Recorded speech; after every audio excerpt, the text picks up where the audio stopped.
لو انت مش متابع اهم الاحداث الفنية اللي حصلت في اول شهر من 2024، تعال اقولك. الزعيم عادل امام، حسن يوسف، توفيق عبد الحميد، طبعا دول اللي احنا بنسميهم عتاولة الفن. هتقول لي ايه؟ هم قرروا يعملوا مسلسل مع بعض؟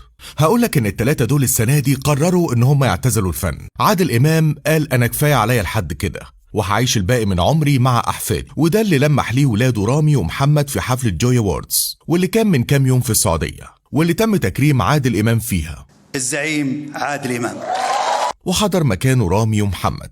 اما بالنسبة للعملاق حسن يوسف، فمن وقت وفاة ابنه الصغير عبد الله وهو بيعيش ازمة نفسية وزاهد في الحياة، وبقى شايف ان الفن ملوش لازمة، وقال كفاية عليا كده، انا اعتزلت. بعد وفاة ابني الغالي عبد الله انا خدت القرار. نيجي بقى لتوفيق عبد الحميد.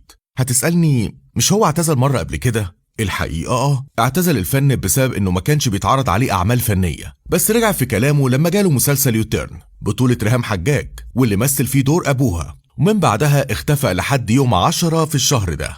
قال انا اعتزلت التمثيل، صحتي ما بقتش تستحمل اني امثل تاني، علشان يكون اهم حدث فني في 2024 هو اعتزال عمالقة الفن ونجومه على مدار اكتر من 50 سنة. وفي النهاية لو حابب تعرف اخبار الفنانين والمشاهير، تابعنا على نجوم الفن.